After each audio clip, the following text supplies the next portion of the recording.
الحمد لله الذي هدانا لهذا وما كنا لنهتدي لولا أن هدانا الله أشهد أن لا إله إلا الله وحده لا شريك له وأشهد أن محمدا عبده ورسوله اللهم صل وسلم على سيدنا محمد وعلى آله وأصحابه ومن تبعهم بإحسان إلى يوم الدين أما بعد. Alhamdulillah, narito na tayo sa chapter 8 kung saan ipagpapatuloy natin ang ating pagpapatunay na ang banal na Quran ay hakma sa modern science natin ngayon at napapatunayan at mapapanaligan ng walang alinlangan na ito ay talagang puro at dalisay na salita ng dakilang manlilikha. Okay. Papatuloy tayo sa ating pagsahin kung saan dadako tayo sa geological.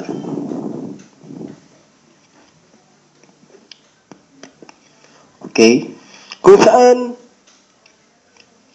ang pagkalikha ng bundok, no? Ano ang purpose ng mga ito? Bakit lilikha sila ng Allah subhanahu wa ta'ala?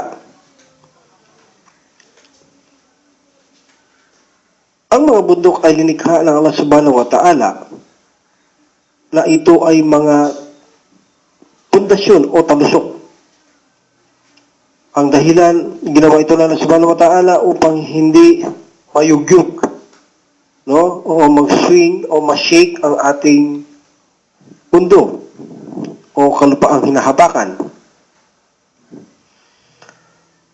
So, sabi ng Allah subhanahu wa ta'ala sa chapter 78, verse 7, alam naj'al al-ardha mihada wal jibala awtada. Hindi baga ginawa namin ang kalupaan na malawak at ang bundok bilang mga talusok.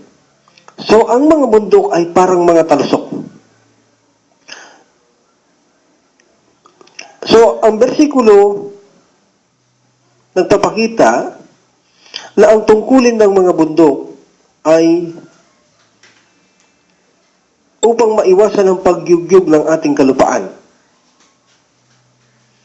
In fact, ang katotohanan ay hindi nila alam ito, naliban na lamang ngayon, subalit napakatagal nang nakasulat ito sa banal na Quran. Noong una, ang alam nila sa bundok, ito ay panlabas lamang. Nasa ibabaw lamang ito ng kalupaan. Hindi nila alam na ito ay may talusok. Hindi nila alam na ito ay mayroon talang karugtong patungo sa ilalim. So, ang mga siyensya, o scientists natin na-realize nila na inisip nila na ang bundok ay hindi lang ito nakalatag sa itaas, tulad ng nakikita natin. So, dito ay pinag-aralan nila ang ilalim nito. So, dito na pag-aralan nila na ang bundok ay mayroon itong parang ugat. Okay? 10 to 15 times ang kanilang laki kaysa sa nakikita nating bundok sa ilabas kung paano niyang laki niya. So, ibig sabihin na halimbawa, ang Mount Everest, halimbawa ito ay tumatayo ng approximately 9 kilometers. Ang Mount Everest, 9 kilometers ang palabas, sa loob nito, 10 to 15,000 times. Sa kalkulasyon nila, ang root nito ay may lalim na 125 kilometers. So, mayroon siyang ilalim na 25 kilometers kumpara sa labas na 9 kilometers lamang. So, napakalalim ng kanyang napakalalim ng talusok niya bilang pundasyon ng mundo upang hindi tayo mayugyog. No? Okay. So, ayon sa aklat na pinamagatang Earth,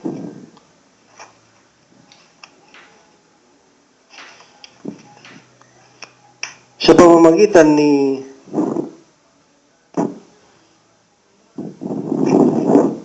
kung saan yung aklat na ito ay isang reference sa lahat ng university sa buong mundo, no? Ang isa sa author sa mga ito ay si Emeritus Frank Press.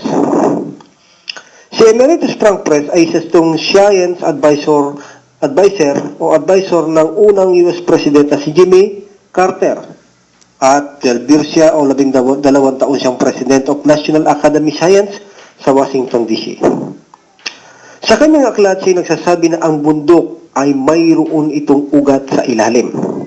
No? At ang ugat na ito ay napakalalim na nakabaon sa ilalim ng lupa. Ang bundok, aniya, ay nilikha na tulad na parang talusok.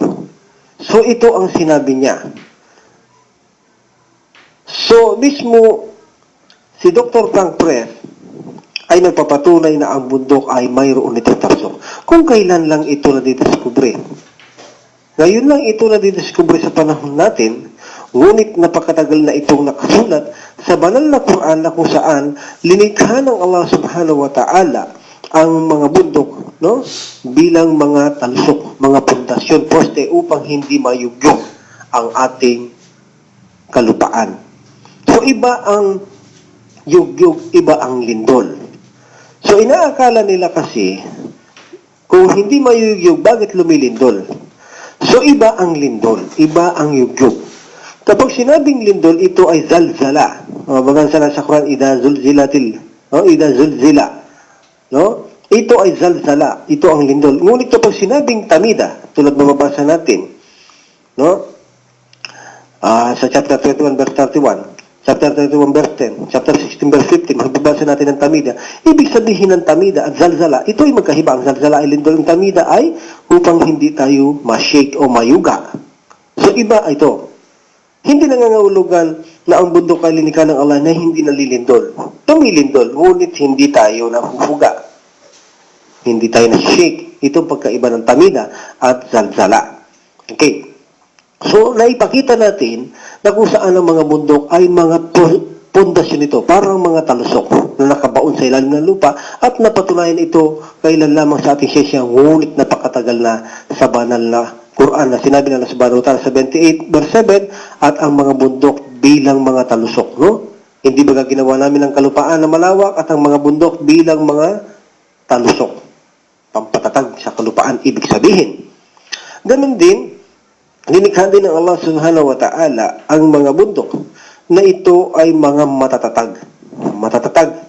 No? Ngayon lang ito na didiskubre ayon sa ating bagong teorya sa pamamagitan ng plate tectonics, hinahawakan ang bundok na ito upang magpatatag sa ating kalupaan. Itong mga plates na ito, itong mga planchang ito na tinatawag ngayon na plate tectonics, no? Ito ang dahilan ng humahawak sa bundok upang mapatatag ang kalupaan. Ang kaalamang ito, hinggil sa papel ng bundok na nagpapatatag sa ating kalupaan ay ngayon lamang naintindihan dahil sa saligang batas ng plate tectonics. Yung plate tectonics since 1960. Could anyone during the time of the Prophet Muhammad sallallahu alaihi wasallam, mayroon bang makakaalam sa tunay na anyo ng bundok? No? Mayroon bang nakakaisip na ang pagkalikha ng bundok na ito ay talagang napaka-solid talaga? So, alhamdulillah. Kung mababasa natin ang marami o a large number of books of geology, kapag ipinaliliwanag nila ang bundok, ipinaliliwanag naman nila ang bahagi nito ng panlabas sa kalupaan. No? Ngayon, kapag aralan nila ngayon, mayroon din palang talusok sa ilalim ang bundok na ito na higit mataas o mahaba kaysa sa panlabas niyang anyo dito sa kalupaan natin. Alhamdulillah. So, isa na naman itong milagro mula sa banal na Quran na kung saan ngayon lang nila ito nasasaksihan sa ating bagong moderno na ang bundok pala ay linikha na talusok upang hindi tayo mayugyog. Alhamdulillah. So, ang kasunod nito ay ang paglikha naman ng Allah subhanahu wa ta'ala sa ating kalupaan. Ang paglikha niya sa ating kalupaan.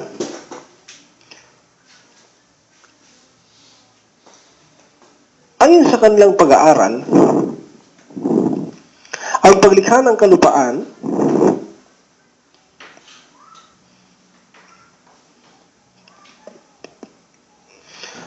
nung una ay hindi nila ito alam kung paano ito nalikha. Ngunit sa sinabi ng banal na Quran,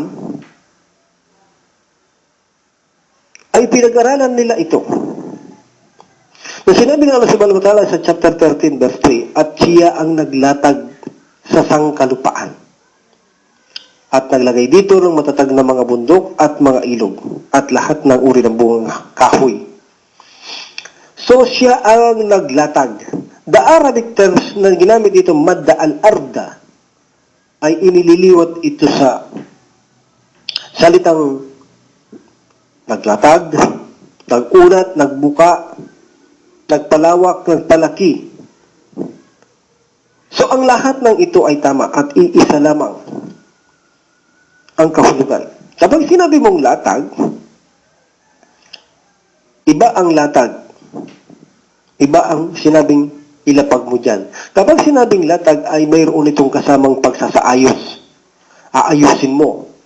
No? Patulad halimbawa, ilalagay natin sa isang bagay na makikita natin ang mga banig natin. Pag sinabi mo sa anak mong ilatag mo, hindi bibitawan, hindi ilatag, hindi ilapag, kundi ilatag. Kapag sinabing ilatag, aayusin ng anak mo yan. Aayusin niya ang ating higaan. So, hilalatag niya. Kapag sinabing lapag kasi, bibitawan mo lang yan. Tapos na. Pero pag sinabing latag, aayusin mo lang unti-unti. So, siyempre, ibubuka mo yung nilalatag mo para lumawak siya, no? Para lumaki siya, para lahat itong sinabi natin kanina ay iisa lang ang kahulugan. So, ganito rin ang mundo. Hindi kaagad ito binitawan lang ng Allah subhanahu wa ta'ala na ayos na, kundi inilatag niya rin ito. So, napailiwanag natin sa simpleng nauunawa natin ang ibig sabihin ng paglatag ay may kasama itong pagsasaayos. Aayusin mo ng dahan-dahan, konti-konti. Ilalatag mo siya hanggang sa maayos siya. Okay. So, ito ang ibig sabihin ng madda al-arda. No? Huwa alladhi madda al-arda. Siya ang naglatag sa sangkalupaan. Okay. So, ayon sa ating kabuuang nilalaman na nasabi natin hinggil sa pagkabuo ng lupa, ang paglatag ng lupa ng Allah subhanahu wa ta'ala, dito nagmula ang mga bundok at mga ilog. No, lubhang napakatalino ang pagkalikha sa ating kalupaan. Dahil kung titignan natin ang paliwanag ng mga scientific explanation mula sa formation ng earth, kung paano nalikha ang lupa, makikita natin ang bundok at mga ilog, ito ay nagsahugis mula sa pagkabanat, pagka-expand ng ating kalupaan. Na kung saan sinabi ng Allah subhanahu wa ta'ala na nilikha niya ang lupa ng siya ang naglatag o inalatag niya ang kalupaan. So, ibig sabihin, i-expand niya, i-stretching niya, o iuulat niya, ibubuka niya, o palalawakin, palalakihin niya. No? So, ganito ang proseso ng pagkalikha ng Allah subhanahu wa ta'ala sa lupa. So, napatunayan naman ito ng modern science natin na ang kalupaan ay mayroon talagang kakaibang hitsura noon sa unang panahon natin. No? Okay. Ang origin ng continental at ocean, in 1915, the famous, ang gilalautan niya na German scientist na si Alfred Lothar Wegener, ay nagsabi na ang lahat ng lupalop, ang pinanggalingan lamang nito ay isang malaking umbok. Isang malaking umbok. Ito ang kanyang sinabi. Okay. Noong 1915 yan, na ang kalupaan ay isang malaking umbok, makaraan ng 500 million years ago, no? At itong malaking umbok na ito ay tinawag na Pangaea na makikita sa South Pole. So approximately 180 million years ago, ang Pangaea ay nahati sa dalawa. Dalawa, kung saan ito ay inaalot ang dalawang ito in different direction. Mamaya ipaliwanag natin kung paano sila inaanod. Kung ano meron sila, bakit sila naaanod. Ang isa dito sa malaking kontinente na ito ay tinawag na Gondwana. Nandito yung Africa, Australia, Antarctica at India. Ang isa naman ay tinatawag na Laurasia. Nandito naman ang Europa, North America at Asia. No? Okay.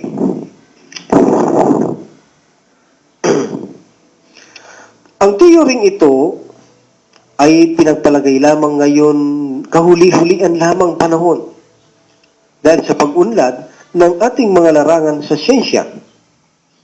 So, ang pag-alon ng mga ito, yaong sinasabi natin kaninang inaalod sila dahil sa pamamagitan ng tectonic plates.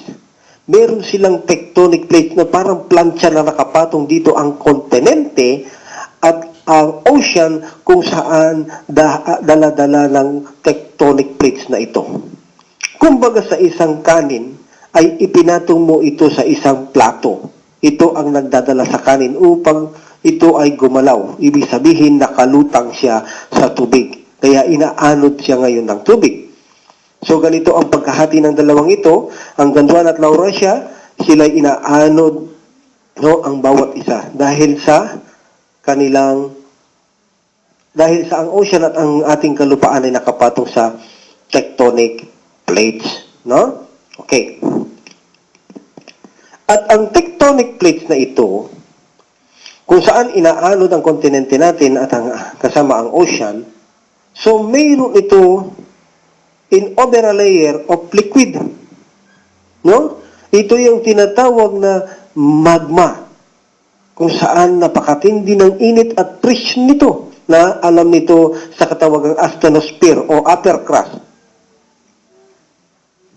Okay?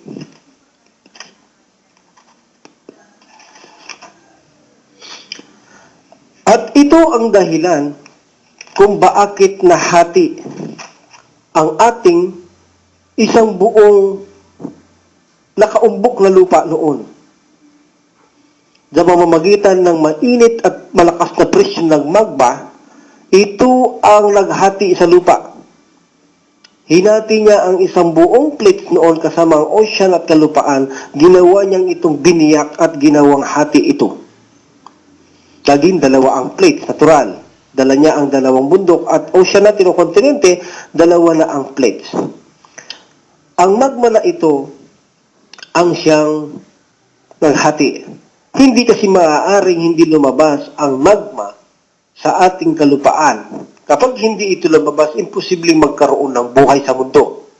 So, kailangan itong lumabas, sumingaw ito upang ang ating kalupaan ay makaranas ng pagbaba ng init o temperatura na kanyang init. So, sa ganito, ini-expand ng Allah Subhanahu wa Ta'ala ang ating kalupaan. No? Okay. Dahil sa ating plancha, yung plate tectonics, dahil sa plancha, dala niya ang kontinente, dala niya rin ang ocean. So sa ganito, nag-i-stretch ang ating kalupaan, na kung saan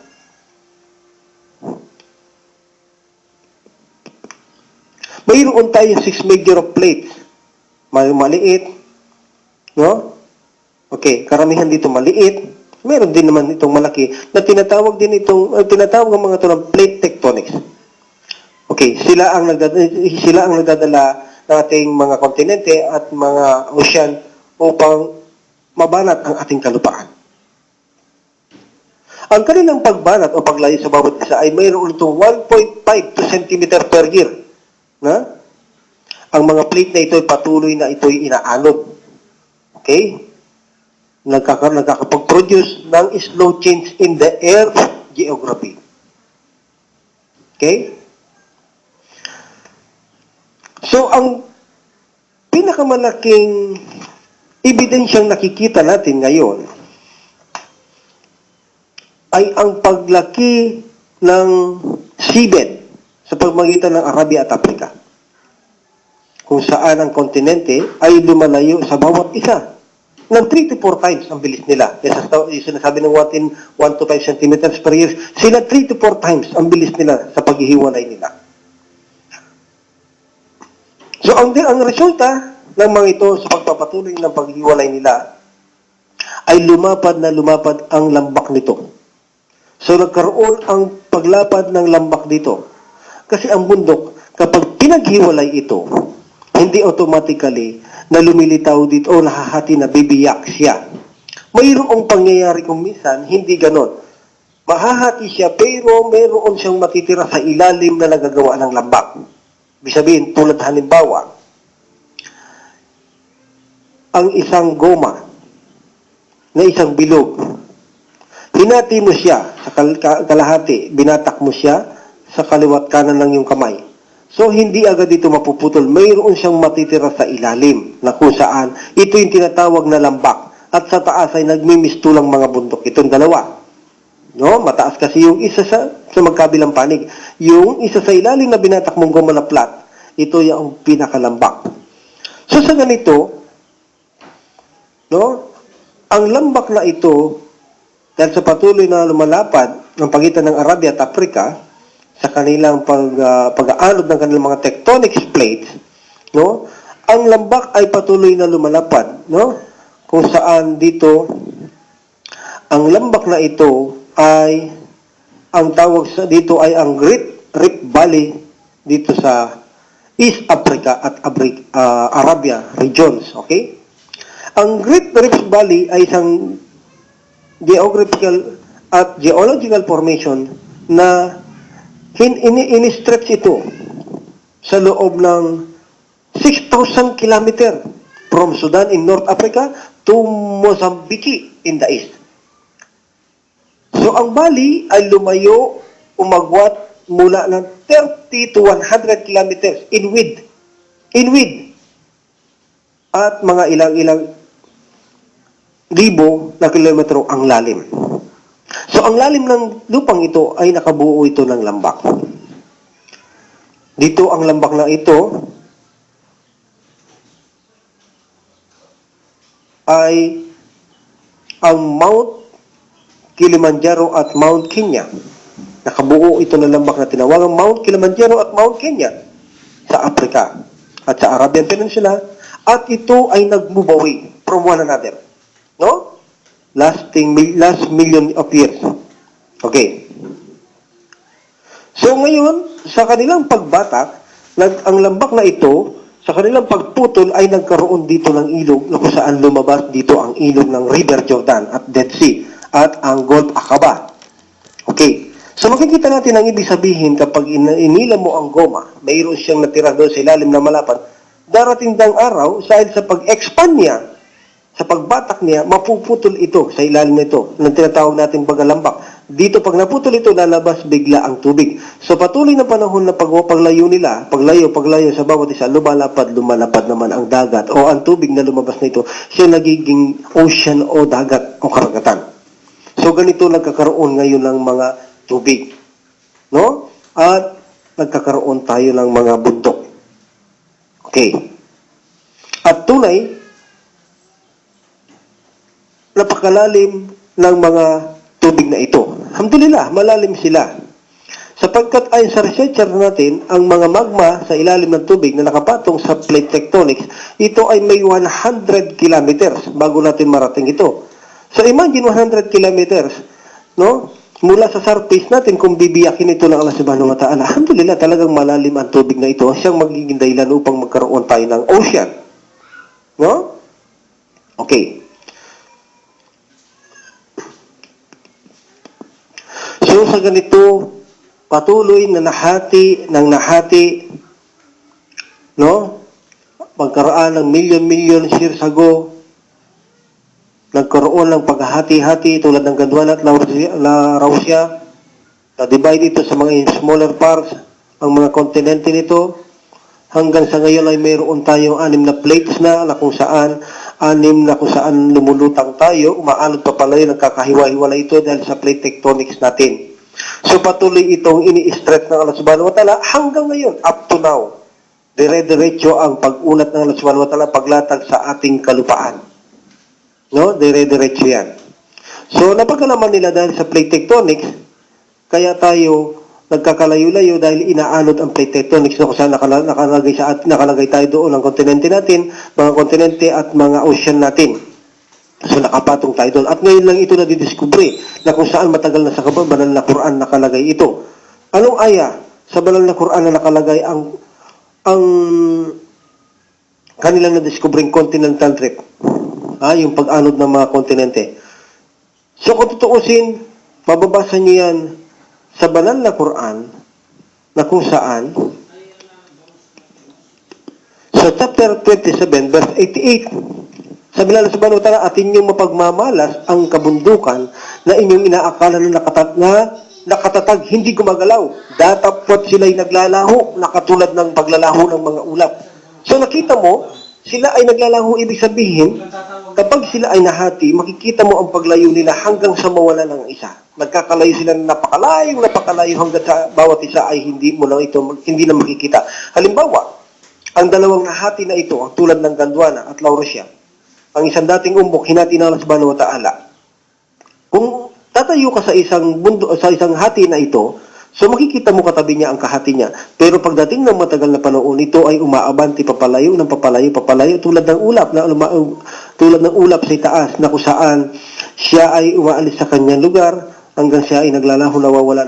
Tulad niyan, nakikita mo, lumalayo hanggang sa mawala sa ating paningin. So matagal na ito sa banal na Quran na ngayon din nila nadidiskubre na ang ating kalupaan, ang ating mga ocean at kontinente, ito ay inaanod kung bakit sila nagkakalayo dahil sa plate tectonics. So matagal na ito sa banal na Quran. Alhamdulillah, no? So ito ay naipakita na naman natin, mga kapatid ko sa pananampalataya, no? Na ang mga research nila hinggil sa geology, mga bundok at mga paglapad na paggawa o pagkalikha ng ating kalupaan ay akmang-hakma sa banal na Quran, kung saan punto por punto ay nasa banal na Quran ang kanilang na-discovering bagong siyensya ngayon sa pamamagitan ng tulong ng mga ganda nilang gamit at mga makabagong gamit sa kanilang siyensya. Nakita nila ngayon na ang dating bundok na alam nila na sa itaas lamang ay mayroon palang talasok gaya na sabi ng Allah subhanahu wa ta'ala, at ang kalupaan ay inilatag ng Allah subhanahu wa ta'ala kung saan dati lamang pala itong isang umbok na buo kung saan pinaghati-hati ng Allah subhanahu wa ta'ala. Dito lumabas ang mga lambak at dagat at karagatan at iba pa. Alhamdulillah, talaga naman walang kaduda-duda mga kapatid sa pananampalataya kung saan ang banal na Quran ay hindi talaga mabibigyan ng pag-aalinlangan na ito ay talagang puro salita ng Allah subhanahu wa ta'ala. Muli ay napatunayan na naman natin ang hinggil sa pag-discovery nila sa geology. Geology ay hakmang-hakma sa banal na Quran. Alhamdulillah. Ganito